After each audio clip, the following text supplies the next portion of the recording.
America began as a remote agrarian rebellion. 2.5 centuries later, it operates as a global cultural engine, exporting its stories and technology on an unprecedented scale. According to the research of Prof. Dr. Milton Biswas, this influence is the result of a specific mechanism. Culture serves as the essential blueprint of a nation's identity, providing the symbolic framework a society uses to interpret its past and navigate its future. In 1776, the founders had to construct this identity from a blank slate. They needed to invent a mythos of liberty and self-reliance to bind together a disparate colonial population.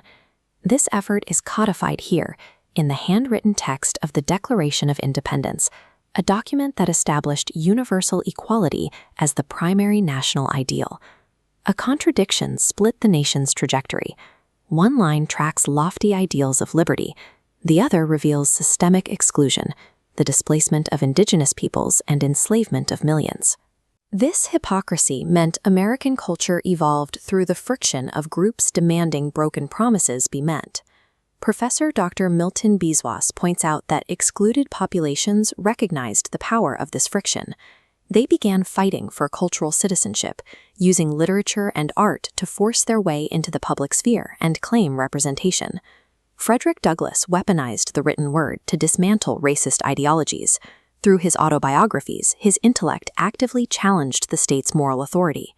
These early slave narratives functioned as active political interventions. Providing raw accounts of bondage, they shocked Northern audiences and challenged slavery's legal foundations. Early American literature achieved its greatest power by exposing the absence of liberty. It forced a divided nation to confront its own unfulfilled ideals directly on the page. At the turn of the 20th century, industrial capitalism accelerated, triggering a massive influx of global voices into America's expanding urban centers. Here, in this archival photograph of Ellis Island, we see the volume of new identities entering the country. Millions arrived, bringing new languages and artistic expressions to a nation already struggling with its character.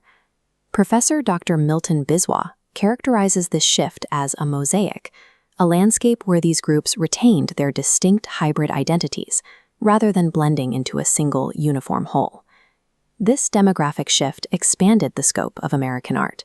The nation's cultural resilience now drew from the unvarnished realism of immigrant experiences, making plurality a central feature of the national identity. This era also birthed a Harlem Renaissance, a cultural awakening where African Americans reclaimed their narrative from the caricatures prevalent in white mainstream entertainment.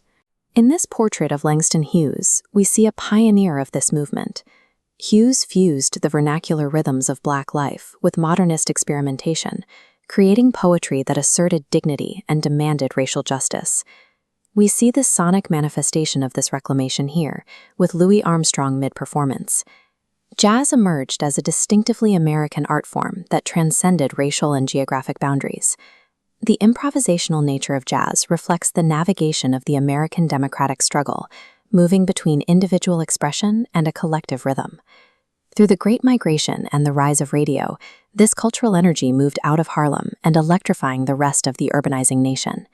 These artists integrated African American perspectives into the core of the national identity, ensuring that the American story could no longer be told through a single narrow lens. Following the Second World War, American cultural production transformed into global soft power, influence gained through attraction rather than coercion. Looking at this family entranced by their screen, we see the effects of the television revolution. The medium broadcast a specific consumerist ideal of the American household directly into millions of living rooms. But reality immediately challenged that broadcast ideal. This view of the March on Washington captures the 1960s cultural activism as citizens demonstrated for the actual equality promised at the nation's founding. The collision between domestic conformity and passionate rebellion birthed global musical phenomenons. Here we see Elvis Presley, who helped bring the rebellious energy of rock and roll to a massive audience. Anchored by landmarks like this one, Hollywood synthesized these narratives of rebellion and individual freedom, exporting them to every continent.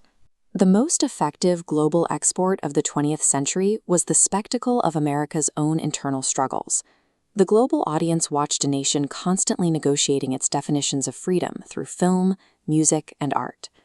By the late 20th century, the mediums of cultural production shifted, as we see with this worker assembling early Macintosh computers. Cultural exchange moved from physical stages onto digital hardware and global networks. Today, the internet and artificial intelligence have increased the speed and scale of this interaction, allowing the entire globe to engage with and reshape American culture in real time. The research of Prof. Dr. Milton Biswas reveals a clear pattern. America's 250-year legacy is a relentless, living conversation, written in novels, painted on canvases, and coded into digital networks. This exploration is based on the extensive work of Prof. Dr. Milton Biswas and his America at 250 series, which documents the intellectual and cultural evolution of the United States.